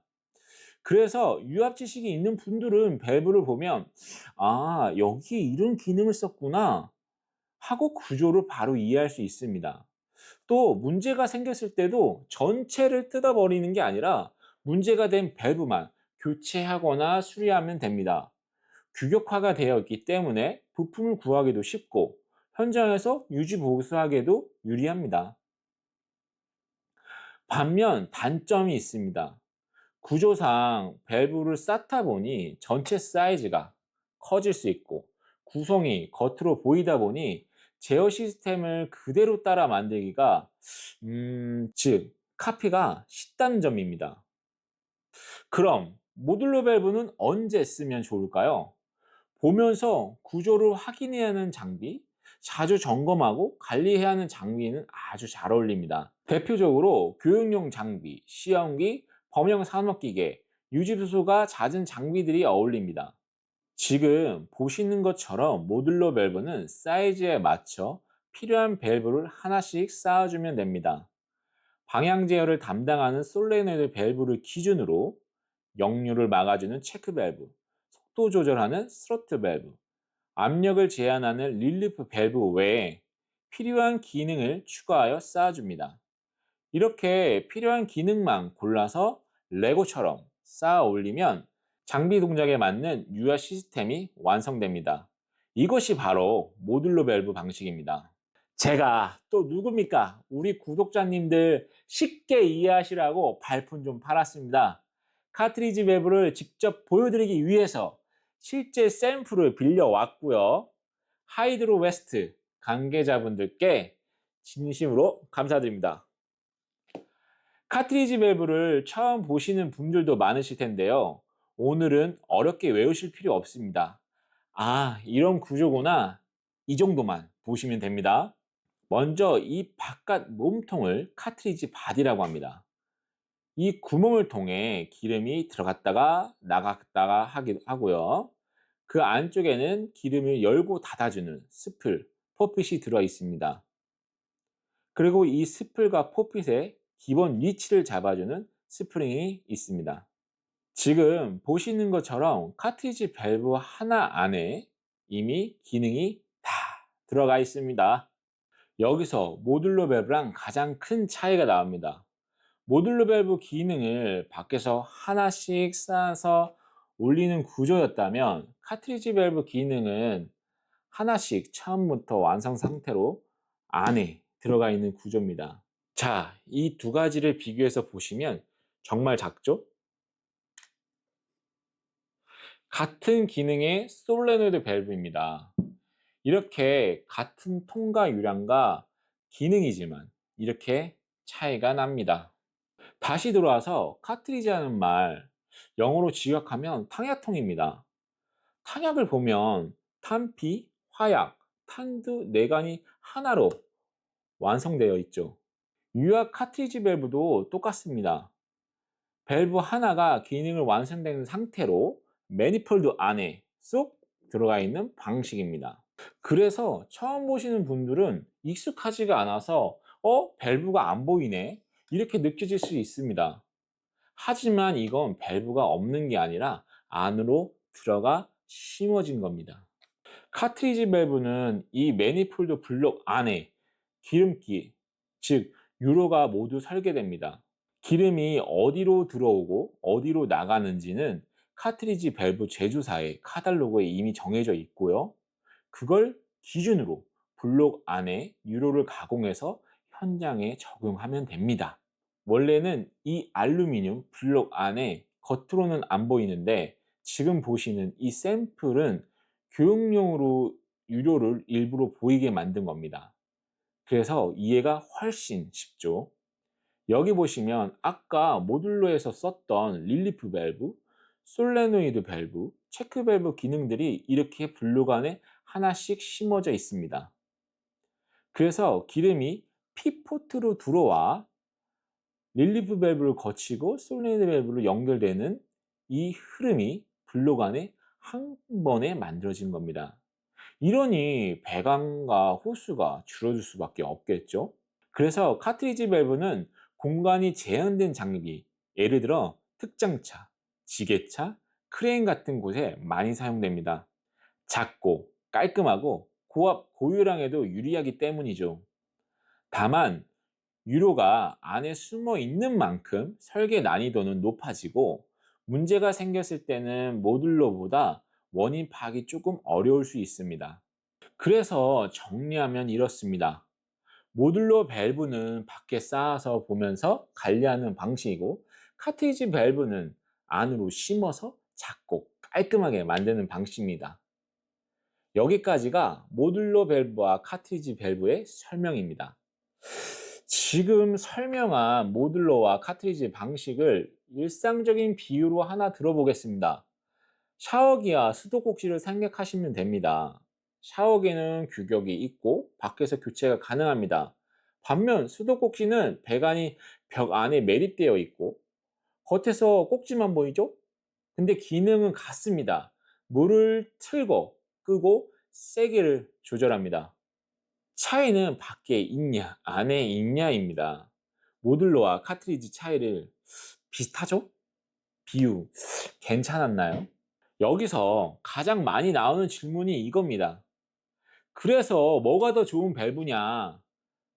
결론부터 말씀드리면 어느 게 더 좋은지는 없습니다. 어디에 쓰이냐의 차이입니다. 보면서 관리를 해야 하는 장비라면 모듈러 밸브, 공간이 중요하고 구조를 컴팩트하게 가져가야 한다면 카트리지 밸브, 이 기준 하나만 잡으셔도 밸브 선정이나 설계 시작할 때 판단이 훨씬 쉬워집니다. 여기서 잠깐 구독자의 댓글 타임!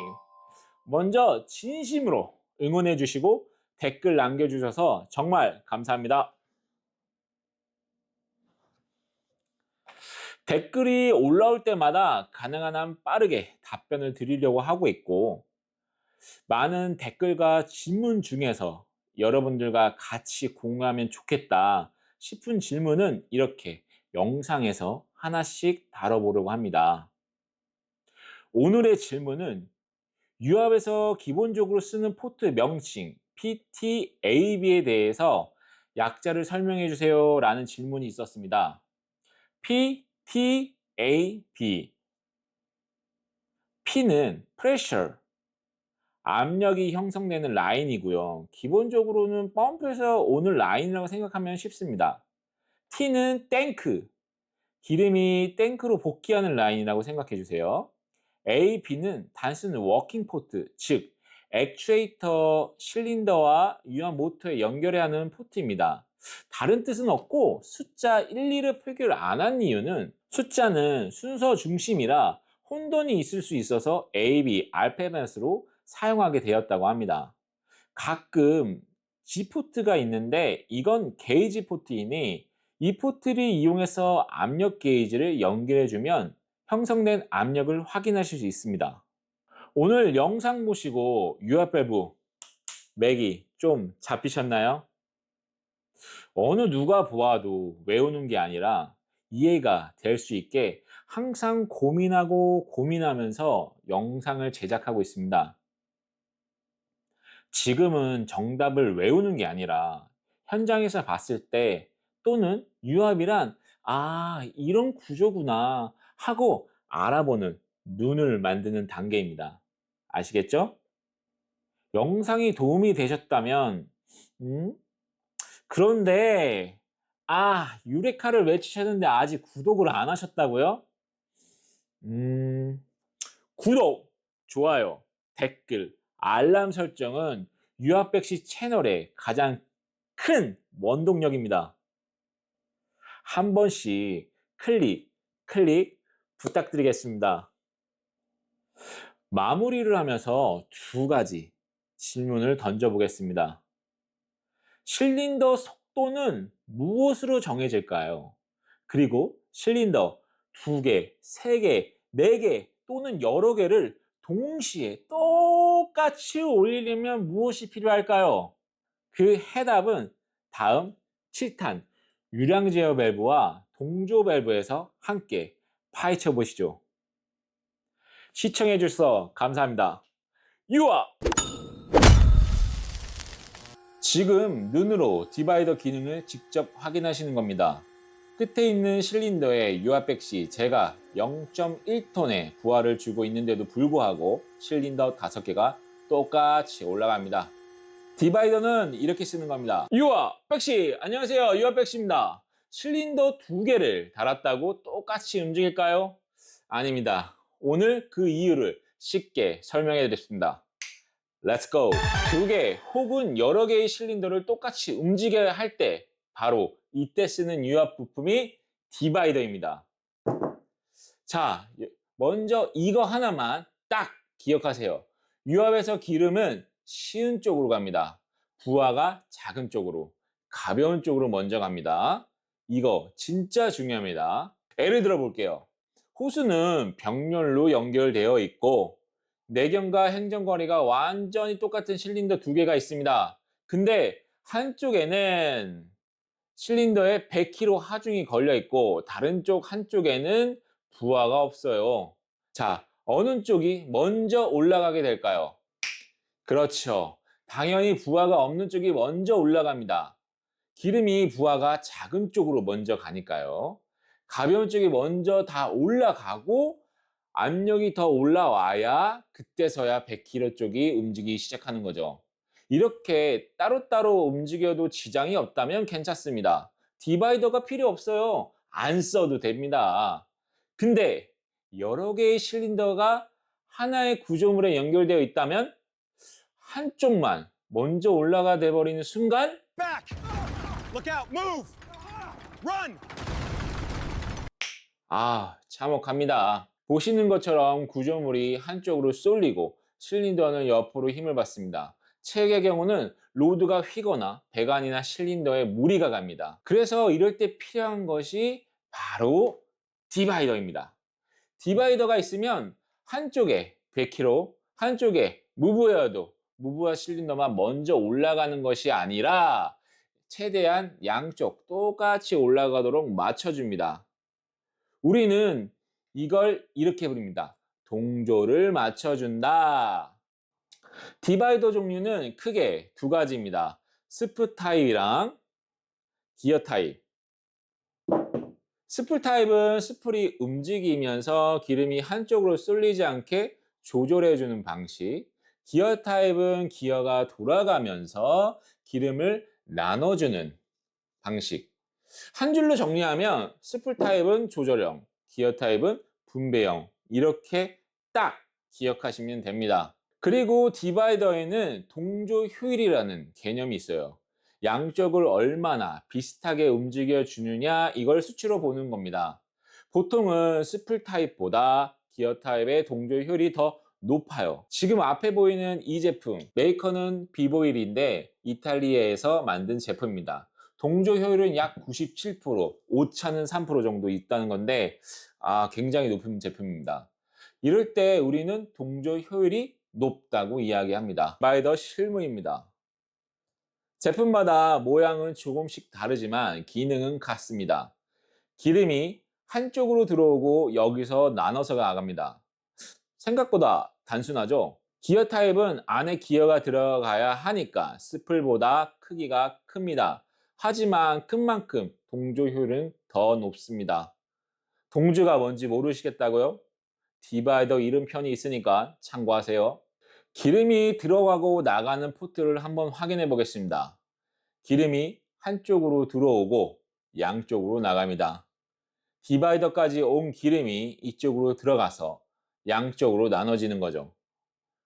나눠진 기름은 똑같이 규격의 실린더와 모터로 들어가서 일을 하게 되는 겁니다. 디바이더는 실린더나 유연모터와 최대한 가까이 설치하는 게 유리합니다.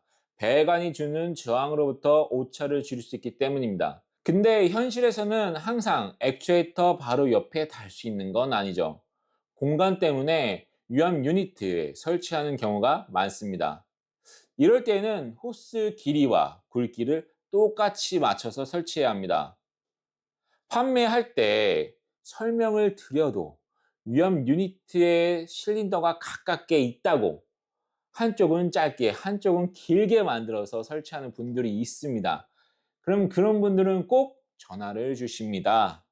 동조가 안 맞네요. 그럼 제가 이야기합니다. 호스 길이를 똑같이 한번 해보세요. 대부분 해결됩니다. 자, 그럼 설치는 어떻게 할까요? 전진, 후진 중 동조가 어디에 필요한가에 따라 설치 위치가 정해집니다.